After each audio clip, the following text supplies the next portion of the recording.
Hermanos,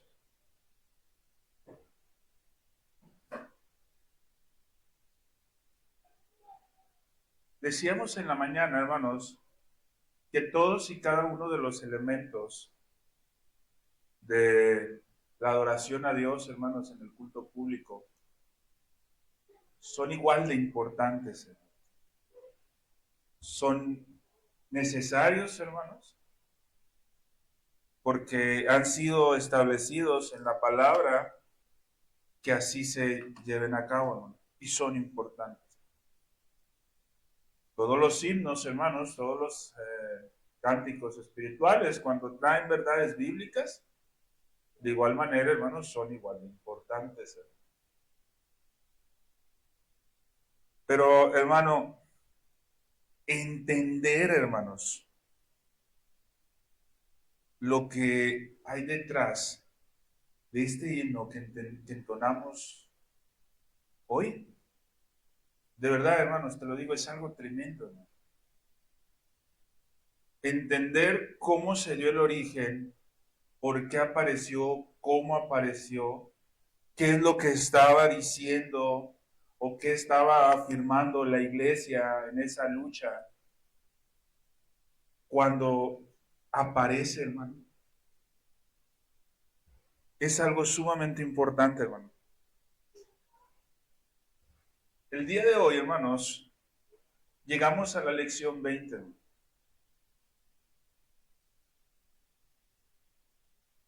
El título de esta lección, hermanos, le he puesto La Iglesia Católica contra las herejías de los primeros siglos.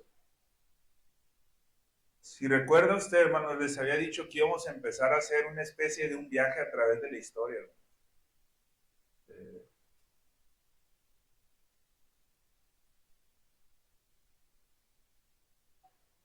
y hermanos, vamos a empezar hoy en los primeros 2 siglos.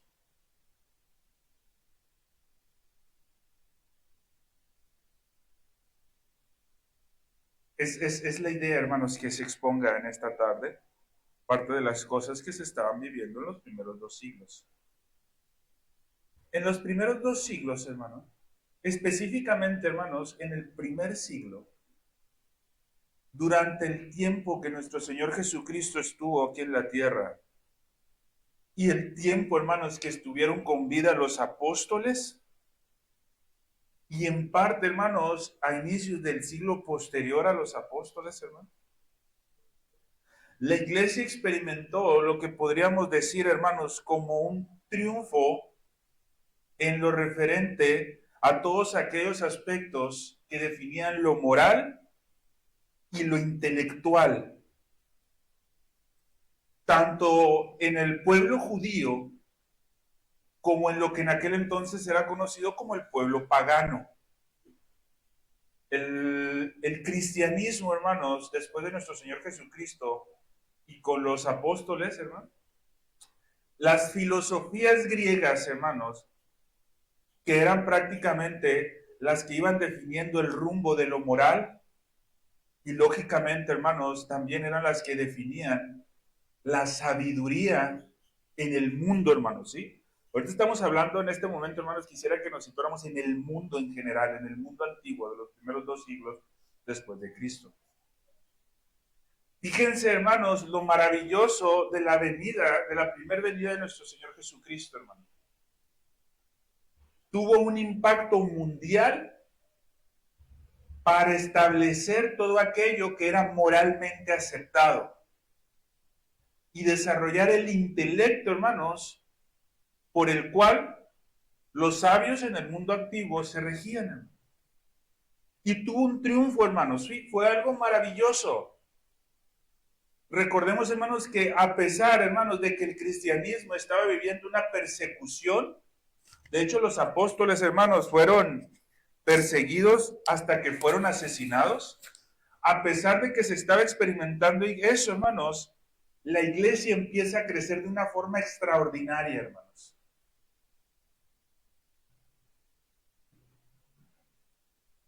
Y tenemos, hermanos, el hecho en el libro de los Hechos, perdón, el relato, hermanos, como de unos cientos pasa a miles, de forma, hermanos, inmediata.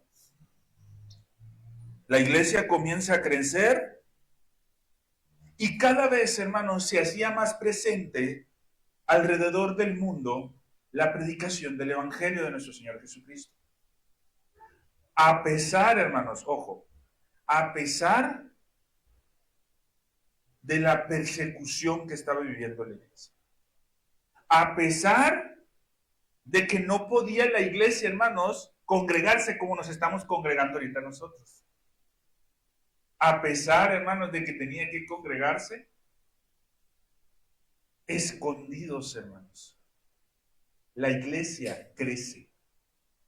Y de una forma, hermanos, increíble, hermanos. Muy grande. Sin embargo, la lucha, hermanos, que se empezó a desarrollar, ojo, a pesar de la persecución que vivía, la lucha que se empezó a desarrollar ya no era pública. Esta lucha, hermanos, se empezó a hacer de una forma más oculta. Y eso, hermanos, la hacía más peligrosa. El judaísmo de los fariseos, de los escribas, y el paganismo, hermanos, del mundo grecorromano, empezó a introducirse dentro de la iglesia.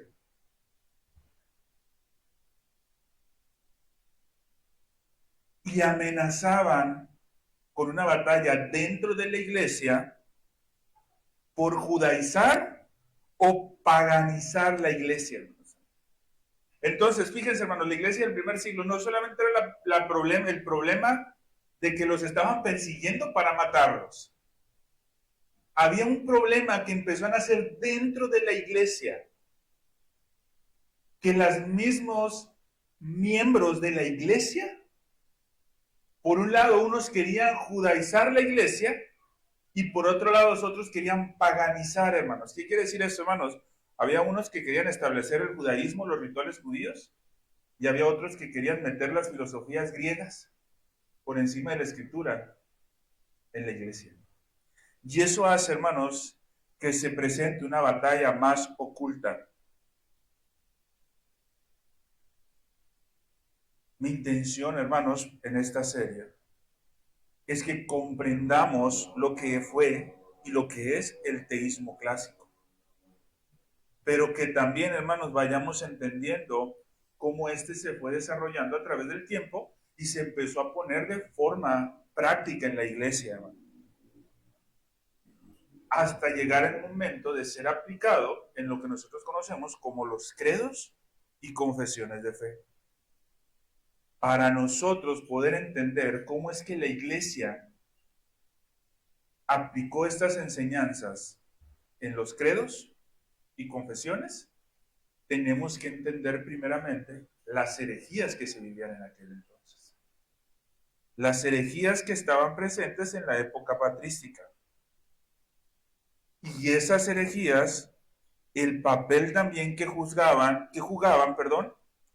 en los movimientos teológicos o en el desarrollo teológico de las iglesias, como decíamos la semana pasada, hermanos, tanto las iglesias griegas, que son las orientales, como las iglesias latinas, hermanos, que son las occidentales. Y este movimiento también, hermanos, de estas pequeñas sectas, hermanos, también tuvo su impacto en la Reforma Protestante. Y, hermanos, sigue teniendo impacto en la actualidad. Entonces, tenemos por un lado, hermanos, con los grupos sectarios con los que se enfrentó la iglesia primitiva, hermanos, la iglesia antigua, la iglesia de los apóstoles, con dos grupos dentro de la misma iglesia. Tenemos por un lado, hermanos, el judaísmo. Vamos a explicar un poco sobre el judaísmo, hermano. El judaísmo, con todos sus ritos religiosos, Y las Sagradas Escrituras llegaron a tener o se inmiscuyeron de cierta manera dentro de la iglesia. Por otro lado, hermanos, estaba el paganismo grecorromano, una cultura secular de ciencia y arte. Y ambas culturas, hermanos, tanto el judaísmo como el paganismo, el judaísmo, hermanos, con sus ritos religiosos y el paganismo con su ciencia y con su arte, empezaron a formar parte, hermanos, de la vida de la iglesia. Empezaron a formar parte de la vida de la iglesia. Ambas posiciones, hermanos, tanto el judaísmo como el paganismo, ¿sí?, querían, hermanos, en algún sentido formar parte del cristianismo, ¿sí?, para ser transformados y espiritualizados conforme a las enseñanzas de Jesús.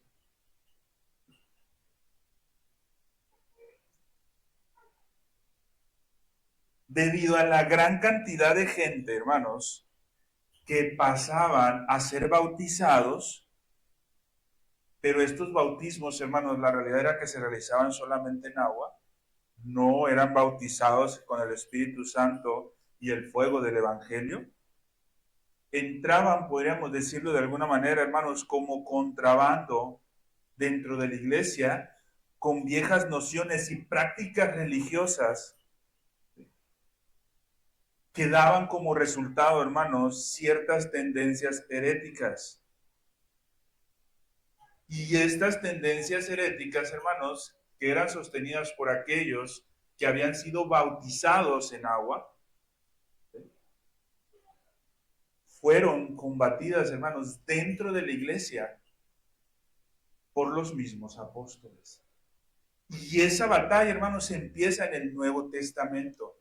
¿De dónde aprende, hermanos, la iglesia posterior a los apóstoles a dictaminar sus credos y confesiones? No lo aprende, hermanos, del judaísmo. No lo aprende, hermanos, del paganismo. Lo aprende, hermanos, de las Sagradas Escrituras en el Nuevo Testamento. Del Nuevo Testamento, hermanos, ¿sí? La confesión de fe que hizo el apóstol Pedro, combinado, hermanos, con la declaración trinitaria en el bautismo, esas dos, hermanos, formaron la base, hermanos, de los primeros credos. Y de ahí la iglesia aprendió, hermanos, a confesar su fe. Y recuerden esto, hermanos, ¿por qué fue necesario confesar la fe en forma de credos después, hermanos, de los apóstoles?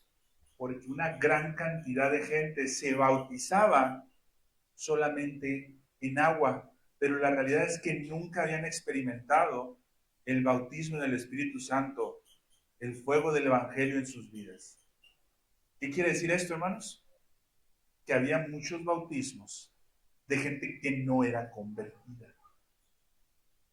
Entonces, ¿qué tuvo que hacer la iglesia para asegurarse de alguna manera, en lo humanamente hablando, de que estos intrusos no llegaran dentro de la iglesia? Empezaron a hacer credos para catequizar a los nuevos. Cuando en primera instancia, hermanos, lo único que tenían que confesar los que eran bautizados era que Cristo, ¿sí?, es el Hijo del Dios viviente, la misma declaración de Pedro. Tiempo después tuvieron que declarar, antes del bautismo, que estaban siendo bautizados en nombre del Padre, del Hijo y del Espíritu Santo. Y tiempo después, hermanos, tuvieron que hacer una declaración de fe más extensa. La primera declaración de fe, hermanos, más extensa que apareció, es esta que entonamos hoy, el credo de los apóstoles. Imagínate, hermanos, hagan de cuenta, y esto está tremendo, hermanos, para poder bautizarse a alguien, tenía que saberse de memoria el credo de los apóstoles. ¿Cuántos de los que estamos aquí hubiéramos sido bautizados?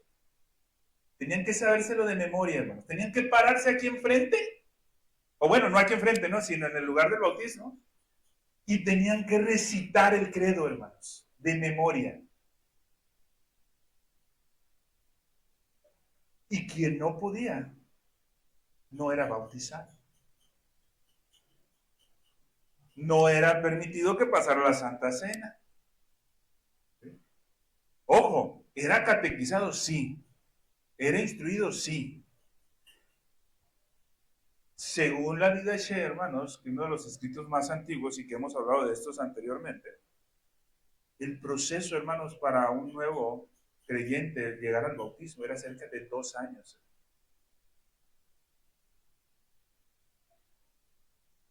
Hermanos, ojo, Roma, hermanos, bautiza niños de una forma errada.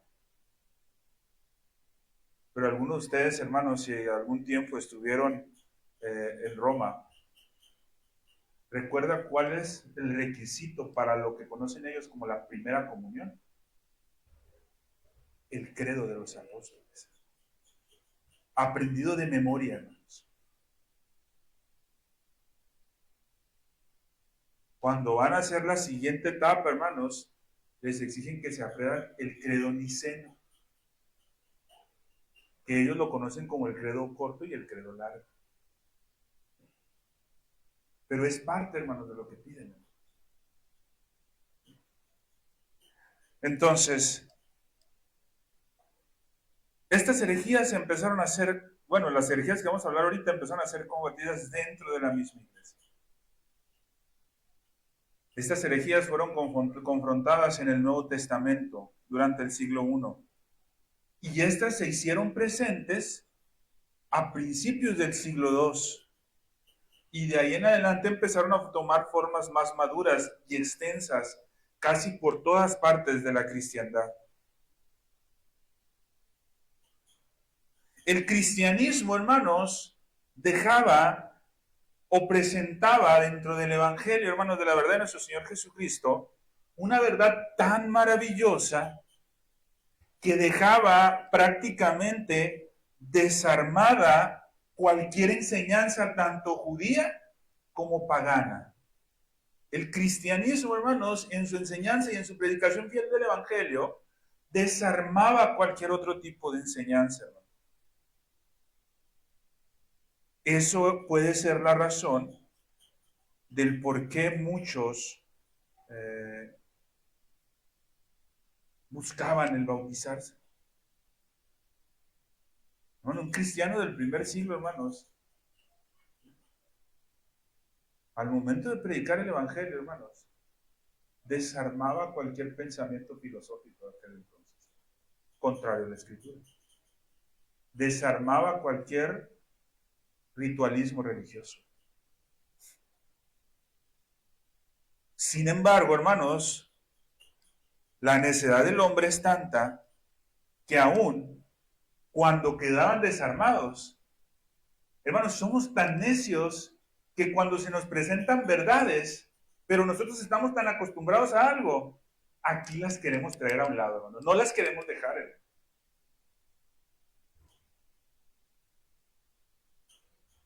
La más grande dificultad, hermanos, de muchas iglesias para reformarse es porque tienen que dejar muchas tradiciones en las que el cristianismo actual ha impuesto, hermanos.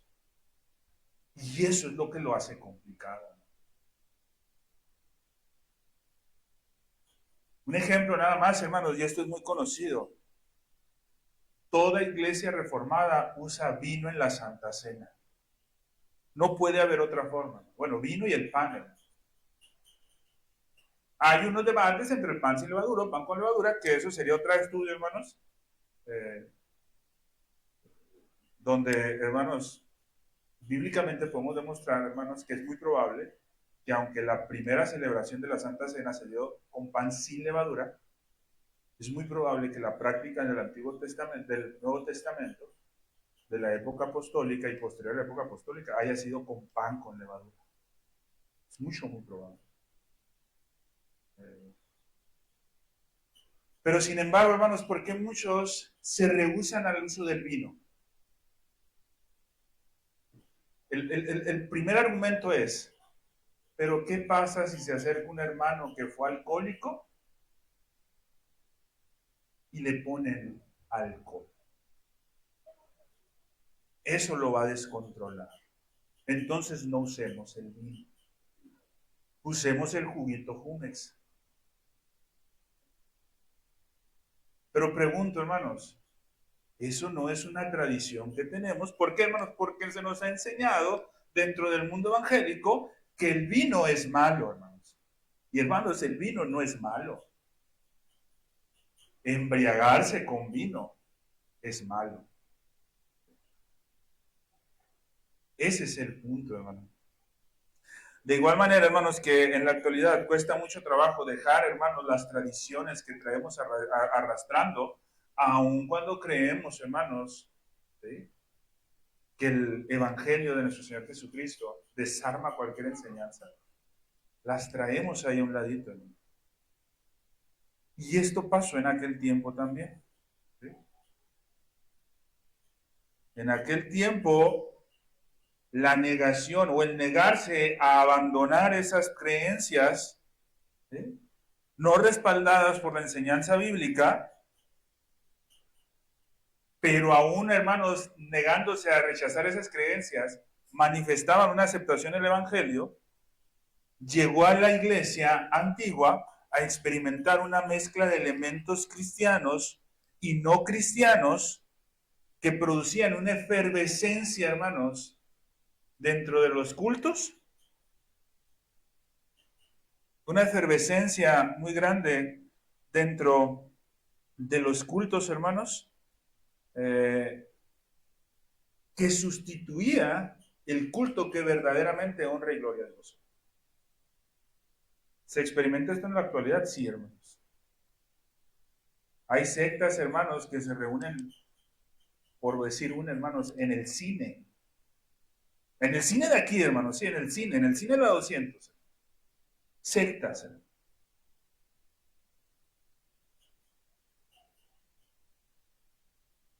Donde tienen, hermanos, a unos hombres, hermanos, supuestamente adorando a Dios, hermanos.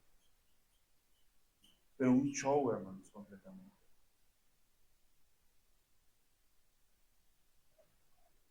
Hace no mucho tiempo, hermanos, yo les decía, en Monterrey, y si mal no recuerdo, hermanos, en Hermosillo ya hay uno, empezaron a establecer algo que le llamaban santros, hermanos. O sea, ¿qué son los antros, hermanos? Un antro, hermanos, ahora sí como dice la chaviza, no sé si ustedes le digan antros a los antros, pero un antro, hermanos, es un lugar donde se va, escuchas música, te puedes tomar tus bebidas, hay un ambiente agradable para los jóvenes. Y como querían un ambiente de ese tipo para que no dijeran que los cristianos eran tan aburridos, empezaron a inventar estos santros, hermanos. Lugares, hermanos, donde hay enseñanza, que no es realmente enseñanza, pero están, hermanos, como si estuvieras en una discoteca, hermanos. Oscuro, luces, movimiento, música, sentados en sillas, en mesas de estas, de la especie de los santos, hermanos, donde puedes tomar tus bebidas, donde puedes hacer y deshacer, ¿no? Es que hay que ponernos a la moda, hermanos. Monterrey tiene, hermanos. Estoy hablando de México, hermanos, y si mal no recuerdo, hace un par de años en Hermosillo inició uno. Y de verdad, hermanos, con este movimiento, hermanos, de estos herejes, hermanos, de los verticales, no tarda, hermanos, aquí en Obregón pasaron. No tarda. El mundo queriendo introducir sus pensamientos dentro del cristianismo. Porque saben, hermanos, que el cristianismo es verdad.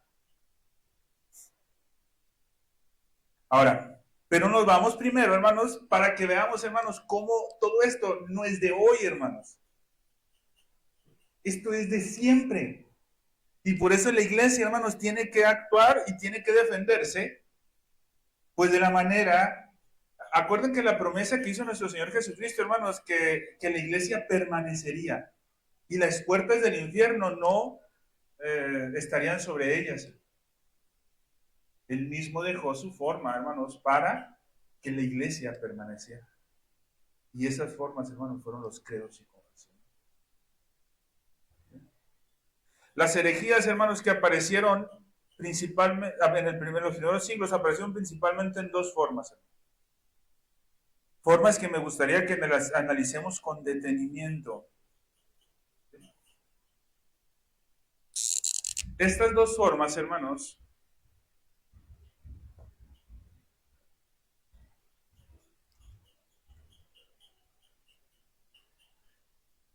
uno era el ebionismo, ¿sí? Ya va a empezar el hermano con sus nombres raros. Ya va a empezar. Pero son necesarios a veces, hermanos. El ebionismo y otro, hermanos, conocido,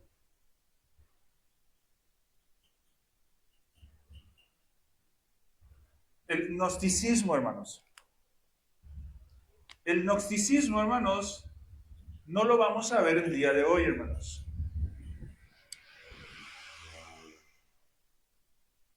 El gnosticismo, hermanos, no lo vamos a ver el día de hoy. ¿Sí? Bueno, lo voy a borrar aquí para que no nos confundamos. Vamos a ver el ebionismo, hermanos. ¿Has escuchado usted alguna vez esta palabra, hermanos? Ebionismo. Muchas de las herejías actuales, hermanos, nacen de aquí. Y ojo, hermanos, dentro de las iglesias bautistas,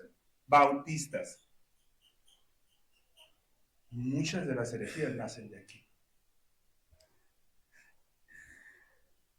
El ebionismo y el gnosticismo fueron formas que atrajeron la atención de los apóstoles, pero para ser combatidas, no para ser aceptadas.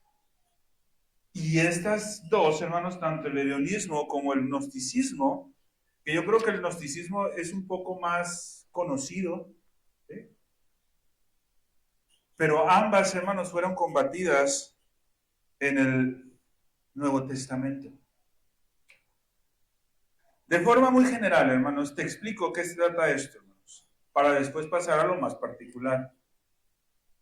El ebionismo, perdón, hermanos, es un cristianismo judaizante. Se le conocía también como un cristianismo pseudopetrino. ¿Por qué pseudopetrino, hermanos? Porque ellos abogaban, porque estaban fundamentados dentro de las enseñanzas del apóstol Pedro. ¿Sí? A este ebionismo comúnmente se le conoce, hermanos, como judaísmo cristianizante. Por otro lado, hermanos, el gnosticismo era un cristianismo paganizante. Y si el ebionismo, hermanos, era conocido como pseudopetrino, el gnosticismo era conocido como pseudo-paulino. ¿Por qué? Por Pablo. Si recuerda textos de la Escritura, hermanos, específicamente uno muy famoso que dice, unos dicen que son de otros de otros de aquel. Eso estaba pasando, hermanos.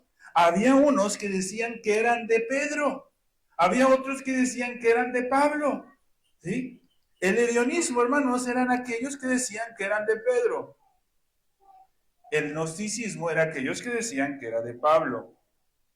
Estas dos grandes herejías, hermanos, eran dos polos totalmente opuestos, pero bien peligrosos, hermanos. Primero, el ebionismo, dentro de sus características, es que negaban la divinidad de Cristo y miraban en el Evangelio solamente como una nueva ley. Y ahorita vamos a ver, hermanos, porque ojo, no decían que no creían en Cristo, se consideraban cristianos, negaban la divinidad de Cristo, no negaban a Cristo. Pero negar la divinidad de Cristo, hermanos, como leímos ahorita en la primera de Juan, es negar a Cristo. Pero en su pensamiento, ellos no negaban a Cristo. Ellos reconocían a Cristo como el Mesías, como el Salvador, pero negaban su divinidad. ¿Sí? Por otro lado, hermanos, tenemos los gnósticos, que si uno negaba la divinidad y el otro era un polo opuesto, ¿qué negaban, hermanos? Pues la humanidad de Cristo. ¿Sí? Los gnósticos negaban la humanidad de Cristo. Y hacían, hermanos, de la persona de Cristo y de la obra como si fuera una ilusión. Aunque son dos extremos opuestos entre sí, hermanos, y esa es una realidad, ambas herejías llevan al mismo resultado. Ese es el problema, hermano. Ambas herejías llevan a la negación de la encarnación de Cristo. Ambas herejías llevan a la negación de la unión verdadera entre lo divino y lo humano. Ambas herejías niegan la unión duradera de lo divino con lo humano en Cristo y la manifestación en su reino, dando como advertencia, o dando como resultado, perdón, la advertencia de Juan sobre el espíritu del anticristo. ¿A quiénes dice Juan que tenían el espíritu del anticristo?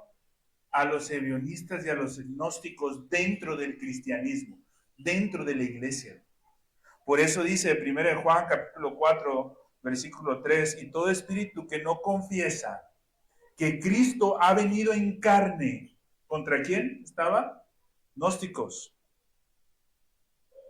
No es de Dios. Y este es el espíritu del anticristo, el cual vosotros habéis oído que viene, y creo que dice, y que ahora ya está en el mundo. Entonces el apóstol Juan les está diciendo, miren, esos que niegan a Cristo, que son el espíritu del anticristo, ¿sí? Ya están dentro de nosotros. En ambas posturas, hermanos, Cristo deja de ser el mediador. Estas dos formas de error, hermanos, se combinaron con algunas formas de error con diferentes elementos. Y esto trajo diversos problemas que fueron combatidos por la iglesia apostólica, hermanos, la iglesia católica. Vamos a tocar, hermanos, el ebionismo. Hago una aclaración aquí, hermanos. Me voy a tomar la libertad de tomarme 10 minutos más, porque al no estar el pastor, hermanos, no vamos a tener la Santa Cena. Vamos a esperar, hermanos, esta semana y la próxima semana que él esté con nosotros, celebraremos la Santa Cena. Entonces le voy a robar 10 minutos más extra para poder, hermanos, cerrar la clase. Vamos a empezar con el ebionismo, hermanos. Primero, el cristianismo judío era representado en la iglesia apostólica por Pedro y por Santiago, hermanos. Ellos fueron, hermanos, los apóstoles que llevaban el movimiento del cristianismo judío. ¿Sí? Y en un punto, este se combina de alguna manera con el cristianismo gentil que venía caminando por ahí Pablo. Y ambos, hermanos, el cristianismo judío como el cristianismo gentil, en alguna manera, por decirlo, hermanos, representados tanto en Pedro y Santiago, y por otro lado con Pablo, forman una sola iglesia. Y ahí se empieza a conocer como la iglesia católica, la iglesia universal. Con la primicia que el apóstol Pablo presenta en la carta a los Gálatas, hermanos. Gálatas 6, versículo 15 dice, porque en Cristo Jesús, ni la circuncisión vale nada, ni la incircuncisión, sino una nueva creación. Teniendo ese fundamento como primicia, hermanos, la iglesia judía, los cristianos judíos, con la iglesia gentil, se unen, hermanos, y forman una sola iglesia, hermanos. No es que antes había dos iglesias, hermanos, sino que eran dos grupos que formaban parte del mismo pueblo de Dios, pero se empiezan, hermanos, a poner, ahora sí que como dicen, nos empiezan a poner de acuerdo para poner dictaminar la fe. Una parte de estos cristianos judíos, hermanos, fueron adheridos a esa iglesia católica después del tiempo de la destrucción de Jerusalén. Y estos, hermanos, se propagan en algunas iglesias de Siria hasta finales del siglo IV, más o menos. Estos eran conocidos bajo el nombre de nazarenos, hermanos. Estos judíos que se convirtieron al cristianismo y que se unieron a la iglesia después de la destrucción de Jerusalén, del templo, eran conocidos como nazarenos. Este nombre, hermanos, es muy seguro que les fue dado porque la secta judía, los fariseos y los escribas, que aún vivían algunos, los identificaban como seguidores de Jesús. ¿Y Jesús era Jesús de qué? Jesús de Nazaret. Entonces les empezaron a decir los nazarenos, porque eran los seguidores de Cristo. Estos tenían como característica, hermanos, que unían la observancia de la ley en un ritual mosaico, en el ritual mosaico, con la creencia del mesianismo y la divinidad de Jesús. Estos no negaban la divinidad de Jesús. Estos reprochaban la incredulidad de aquellos que negaban la divinidad de Jesús. Y esperaban, hermanos, la conversión en un solo pueblo. ¿Sí? Y un reinado, esperaban un reinado milenial de Cristo en la tierra. Estamos hablando de los que eran conocidos como nazarenos. Sin embargo, hermanos, este grupo, aunque tenían un apego muy fuerte por la observancia de la ley dentro de los rituales mosaicos, no negaban la divinidad de Cristo, estaban esperanzados en la resurrección de los muertos y en la espera de un reino milenial de Cristo, pero ellos no rechazaban, hermanos, a las iglesias que habían sido formadas de alguna manera por Pablo. No eran rechazadas por estos. Estos hermanos podríamos decir que no eran herejes. Eran cristianos separatistas, pues no eran herejes. Aunque Jerónimo, hermanos, dice de estos que queriendo ser judíos y cristianos por igual, no eran ni uno ni lo otro. O sea, se perdían entre el medio. De este grupo, hermanos, que existía en el primer siglo y que podemos encontrar nosotros muchas enseñanzas y muchos escritos, algunos escritos sobre ellos, debemos distinguir muy cuidadoso de otros cristianos judíos herejes. Había unos cristianos judíos que sí eran herejes, y estos fueron los que nombramos como ebionitas o el ebionismo, ¿no?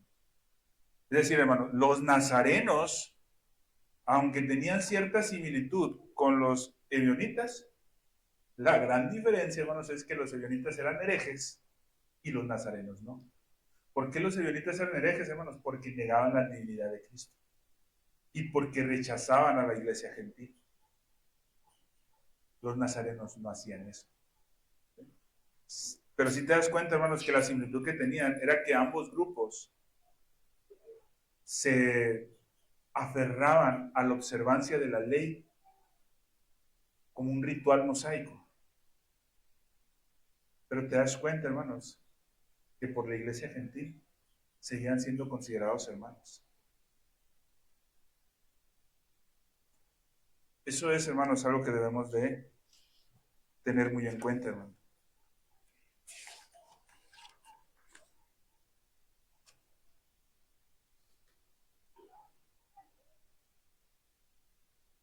No sabemos mucho, hermanos, de quién inicia a los ebionitas, hermanos. No hay mucha información. Tertuliano, hermanos, insinúa que su fundador fue un tal Ebión. No se tiene información, hermanos, sólida para argumentar que esta persona realmente era quien inició. Sin embargo, hermanos, existe una palabra hebrea que se relaciona mucho con este movimiento y que es avirón.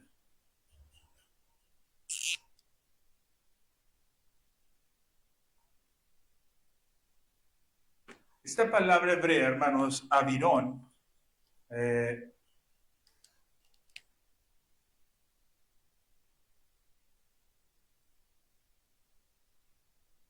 significa pobre. En el hebreo, hermanos, la traducción de esta palabra es pobre.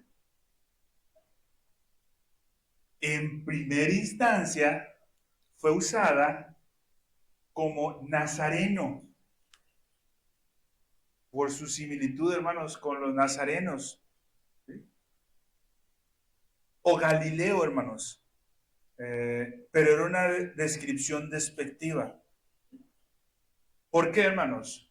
Porque la mayoría de los cristianos que sí eran hermanos, vivían en mucha necesidad económica, hermanos. Y esto hacía referencia de que por su necesidad eran pobres. Y se piensa, hermanos, que por ahí estos ebionistas también, hermanos, se empezaron a nombrar de esa manera porque ellos, hermanos, se apropiaban para sí mismos de la idea de que ellos eran los pobres en espíritu, que reciben las bendiciones de Dios. Entonces, hermanos, para recibir las bendiciones de Dios, tenía uno que ser pobre. Y se le empezaron a nombrar de esta manera. Sin embargo, hermanos, muchos les empezaron a nombrar de esta manera también por otra cosa, hermanos. Porque decían que eran pobres en cuanto a su entendimiento teológico sobre la doctrina de la divinidad de Cristo y sobre la doctrina de la ley. Quienes le rechazaban, hermanos, y quienes lo nombraban herejes, hermanos, que era la iglesia cristiana, les decían que eran pobres, pero no porque no tuvieran de dinero, sino porque su entendimiento de Cristo era muy pobre. Y esto lo tomaban como un lujo, o sea, como algo bueno. Ah, ok. Nosotros somos pobres, porque somos pobres en espíritu. Aquel grupo que recibe las bienaventuranzas, ¿sí? Somos nosotros, ellos decían. Estos se consideraban, hermanos, los verdaderos seguidores de Cristo. Y como Cristo, hermanos, económicamente hablando, tuvo muchas carencias, hermanos. No tuvo ni siquiera dónde nacer. Pues ellos decían, así como Cristo no tenía ni siquiera dónde recostarse, nosotros también somos como Él. Así como los apóstoles tampoco tenían, pues nosotros somos como ellos. Y por eso somos los pobres en espíritu. ¿Sí? Y se basaban en eso.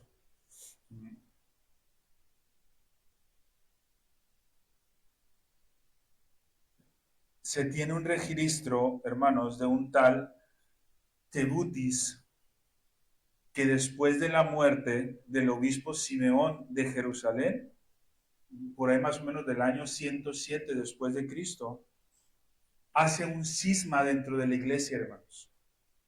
Muere el obispo, este hombre Tebutis, hermanos, lleva con él a apostatar a muchos. ¿Y sabe por qué, hermanos?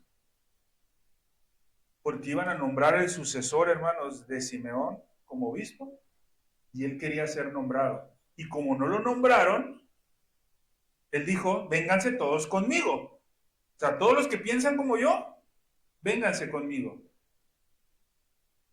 Y eso formó una secta. Hermanos, es bien tremendo, hermanos. Esta situación, hermanos, muchas veces a mí me conflictúa mucho, hermano. Porque lamentablemente hoy en la actualidad muchos hermanos empiezan a generar congregaciones porque no fueron aceptados y con el pretexto de que es que somos reformados y por eso no nos aceptan. Y vamos y empezamos nuestra propia secta. No nos entienden. Somos reformados. Tenemos que iniciar de nuevo. Hermanos, cuando esto ha pasado, el destino, hermanos, o el final de estos movimientos no es otro que una secta. Ah, hermano, pero Lutero, espérame tantito. Lutero era un oficial establecido, hermano, que protestó contra la iglesia. Pero Lutero ya era reconocido como un oficial. Ah, y el otro, los bautistas, pasó lo mismo, hermanos. Ya eran reconocidos como oficiales. No era, hermanos, un hombre que se creía muy intelectual y que se ponía por encima de los ministros y que porque tenía más conocimiento, hermanos, que los ministros establecidos y porque la iglesia no lo aceptaba, empezaba su movimiento. Cuando esto pasa, hermanos, es muy peligroso. Ahora, no estoy diciendo, hermanos, que todos los casos sean iguales y que todos los casos terminen en esto, pero es muy común que esto pase. Ahora, dentro del mismo ebionismo, hermanos, tenemos que distinguir por lo menos dos ramas. Y estas dos ramas, hermanos, están muy relacionados con el fariseísmo y con otro movimiento que se llamó esenismo. Pero los ebionistas eran mucho más numerosos, hermanos.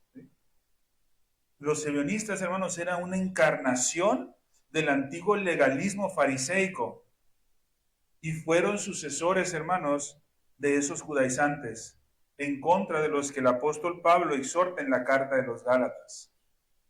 Ahora vamos a ver, hermanos, en qué se resumía su doctrina. Por eso le pedí esos 10 minutos extras que me voy a tomar, hermanos, ¿sí? Para alcanzar a ver en qué se resumía su doctrina. Y que cuidemos, hermanos, porque en la actualidad pueden ver muchas cosas de este tipo. Primero, hermanos, primer punto, su doctrina, hermanos.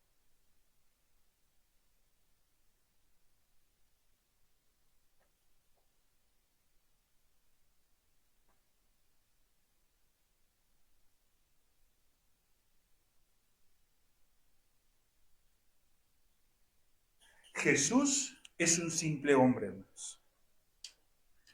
En efecto, hermanos, estos hombres, los ebionitas, aceptaban que Jesús era el Mesías prometido. Aceptaban, hermanos, que era el hijo de David. Aceptaban que era el legislador supremo. Pero al final de cuentas, hermanos, era un simple hombre, igual que Moisés o David o Abraham. Porque pensaban, hermanos, que la realidad es que Jesús fue creado o fue procreado por generación natural. Es decir, hermanos, que provenía naturalmente de José y de María. Para ellos, hermanos, su llamado mesiánico empieza siendo hijo natural de José y María. El Espíritu Santo mora en él. ¿Cuándo creen? Está fácil este, hermano. Este es mi hijo amado, el bautismo. En el bautismo dicen, en ese momento Jesús se convirtió en ese Mesías. Pero es que no puede haber nacido de María. Dios, hermanos, no puede haber nacido de María. Dios, hermanos, vino, el Espíritu Santo, y se metió en Jesús cuando ya tenía 30 años. Pero anteriormente él era un hombre. Muy sabio, sí. Fue el Mesías, sí. El hijo prometido de David, sí. El legislador por supremo, sí. Pero hasta que el Espíritu Santo moró en él. Antes era un simple hombre. ¿Qué pasó en su muerte? Pues claro, el Espíritu Santo sale de él y Cristo muere como hombre. En ese sentido, hermanos, una de sus principales enseñanzas era, hermanos, que Jesús era un simple hombre. Segundo punto, hermanos.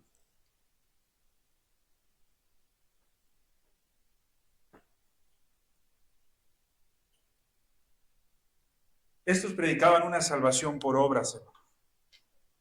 La circuncisión, guardar la ley, todos los rituales de Moisés son necesarios para la salvación de los hombres. Todo esto es necesario para que el hombre sea salvo. Ellos predicaban, hermanos, una salvación por obras. ¿Sí? La fe no era suficiente. Tenías que proclamar tu fe, pero hacían hincapié en las obras. Por eso el apóstol Pablo dice, la circuncisión y la incircuncisión no son nada. Porque esto decía, no, sí es. Si no está circuncidado, no puede ser salvo. Y ahí tenían que circuncidar, según su creencia, a todos. Esta característica, hermanos,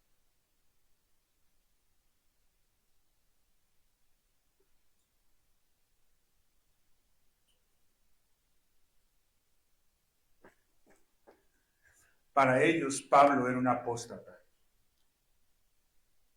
Pablo era un hereje. Recordemos, hermanos, que estamos hablando de los primeros siglos. Las cartas del apóstol Pablo andaban rondando por las iglesias, pero el canon no estaba establecido, el del Nuevo Testamento no estaba establecido. Entonces, ¿qué empezaron a decir estos? No. Pablo era un judío, ¿sí?, que apostató de la fe porque no predique esa salvación por obras. Porque su enseñanza, hermanos, era que no debían circuncidarse. Porque su enseñanza era que no debían guardar la ley como el ritual mosaico. ¿Sí? Entonces, por eso Pablo era un apóstata. ¿Y qué les responde el apóstol Pablo? ¿Sí recuerdan este pasaje también muy famoso? Si alguno tiene de qué gloriarse, pues yo. Y empieza a presentar su currículum, todo lo que... O sea, no me vengan y me digan que no conozco eso, lo conozco. Pero empezaban a negarlo. Empezaban a decir que Cristo era apóstata. Que Pablo era apóstata. Esto llevó, hermanos, a negar todas las enseñanzas del apóstol Pablo. Lugares donde tenían cartas del apóstol Pablo, esas deséchenlas, tírenlas. No sirven. ¿Por qué, hermanos? Porque en esas cartas, hermanos, les tiraba a ellos, hermanos. Hablaba en contra de ellos. Quítenme esto. No es para nosotros. Esto es otra enseñanza, decían. Y no aceptaban, hermanos, las enseñanzas del apóstol Pablo. Siguiente, hermanos.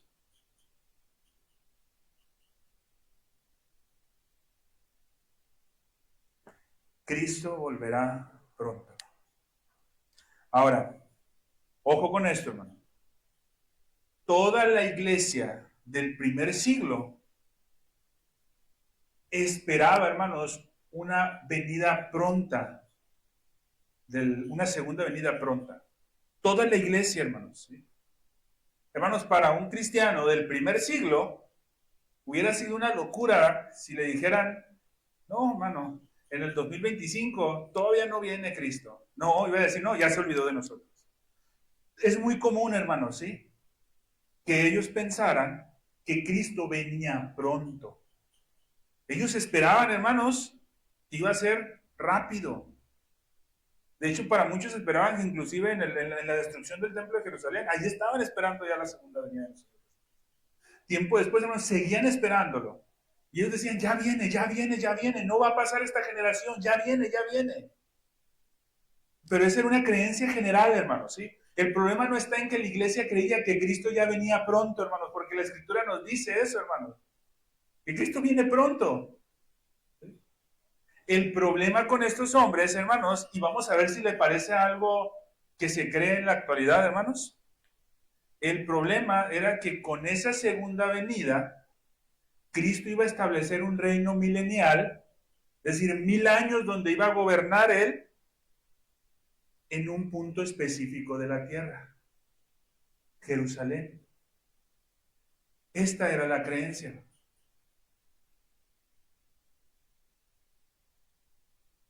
Esperemos, hermanos, Dios tenga misericordia del pastor John MacArthur, hermanos. Platicaba con mi esposa hoy que dieron un anuncio de Grace Community que al parecer, hermanos, ya entró en fase, ya no hay nada que hacer con él. Médicamente parece que ya está, pues lo que estaba diciendo el comunicado.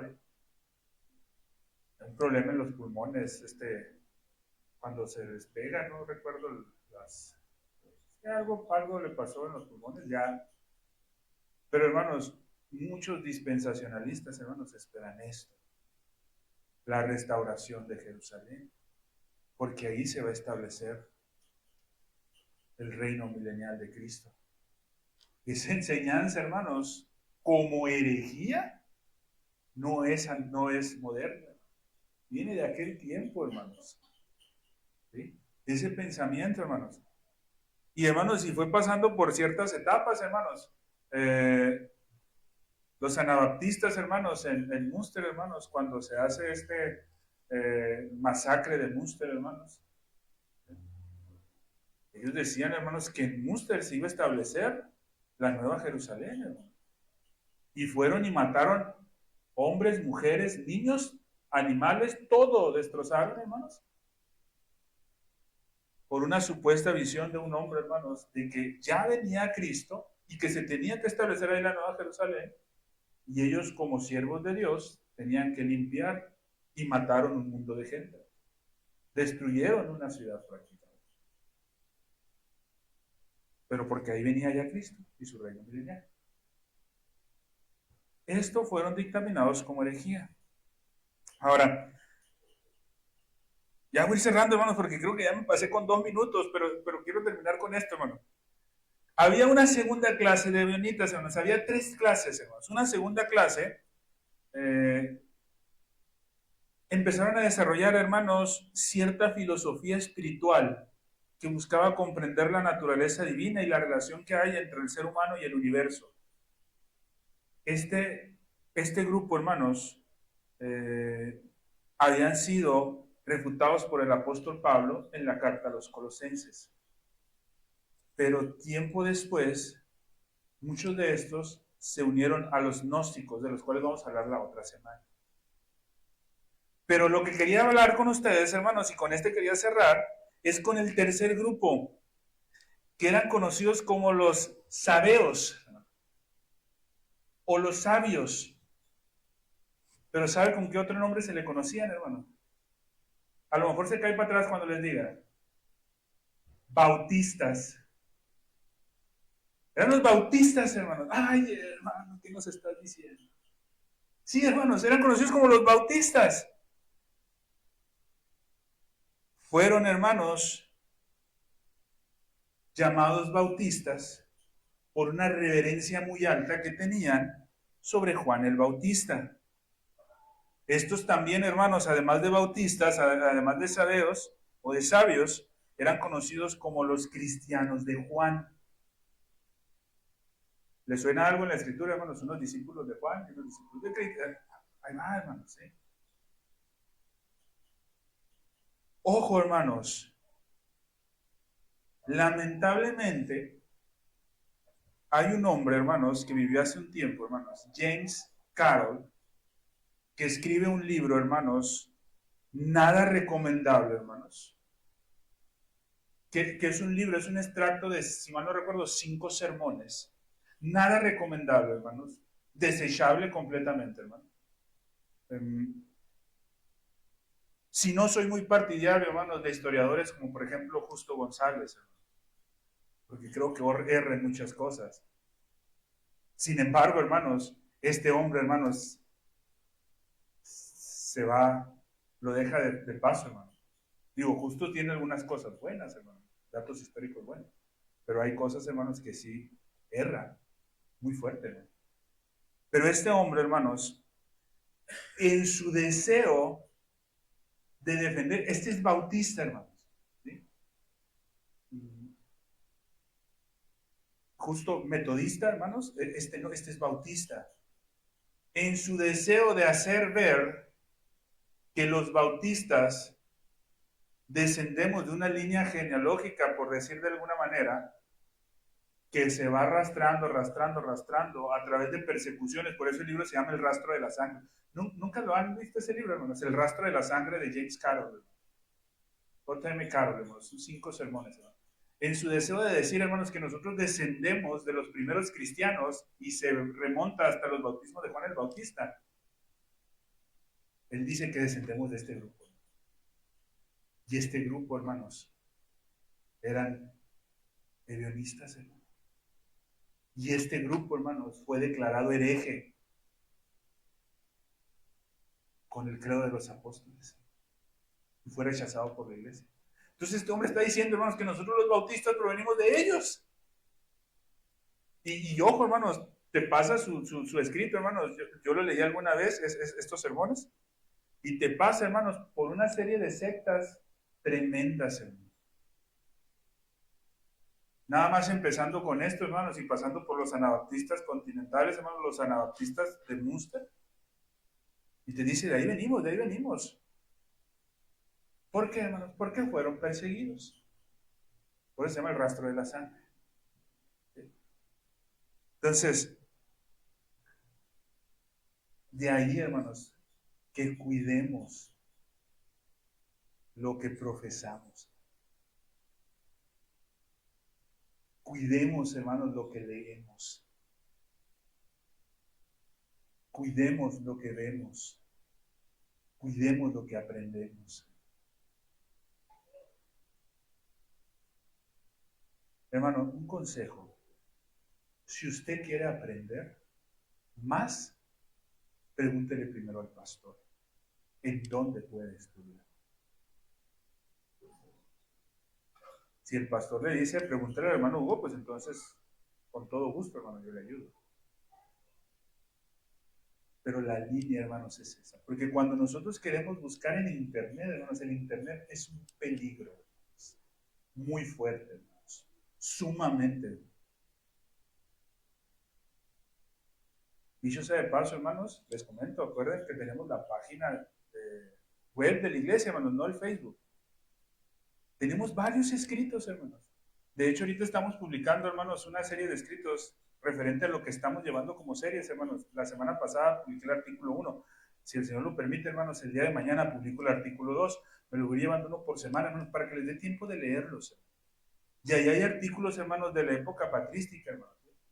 Hay un artículo que hicimos de los padres capadocios, hermanos, de Gregorio Nacianceno, mucha teología, hermanos, de la época patrística. Que, hermanos, eso usted ya lo puede retomar y leer y estudiar, porque ya fue, hermanos, leído, retomado y estudiado y avalado por el pastor. O sea, yo no lo puedo subir, hermanos, sin que antes él me diga, ¿sabes qué? Ya sí está bien, sube. ¿Sí? Entonces, ahí hay mucha información, hermano. Cuidemos eso, hermano. Bien, hermanos, pero bueno, ya no me dejan a mí, hermanos, yo me paso de aquí hasta mañana, pero tenemos que terminar, hermanos, ¿sí? La próxima semana, hermanos, vamos a hablar sobre los gnósticos. Esto es bien interesante, hermanos, ¿sí? Porque no todo la gnosis es mala. El movimiento de los gnósticos es hereje. Pero no toda la gnosis, y la semana que entra vamos a ver por qué, no es mala. Inclusive muchos padres de la iglesia afirmaban la gnosis y se les conocieron como gnósticos cristianos, no como gnósticos. No me gustaría mucho utilizar el término así para no confundirnos, pero es bueno que sepamos también. Pero la próxima semana vamos a estudiar eso. Vamos a orar, hermanos, para finalizar este tiempo, hermanos. Oramos, hermanos. Padre Santo, Señor, gracias te damos, mi Dios, porque sabemos y reconocemos que para tu honra y tu gloria tú nos has traído a este lugar. Permites, mi Dios, que podamos ser edificados en tu palabra. Guíanos, mi Dios, sobre cada una de estas enseñanzas y permítenos, mi Dios, ser fieles en cuanto al entendimiento, mi Dios, pero más que promover en nosotros un espíritu de condenación, que busquemos, mi Dios, un espíritu de unión, hermanos, con aquellos hermanos que quizás en todas las cosas no piensan igual que nosotros, pero que reconocemos que son siervos tuyos. Te pedimos y te suplicamos por eso. Ponemos en tus manos también la vida de nuestro pastor en el lugar donde está, Señor. Sabemos y reconocemos que tú le estás usando. Te suplicamos, mi Dios, para que varones se levanten en este pueblo local, para, mi Dios, tener pastores y diáconos, hermanos dotados para el servicio de esta iglesia local. Gracias, Padre, te damos por todo esto. Lo ponemos en tus benditas manos en Cristo Jesús. Amén.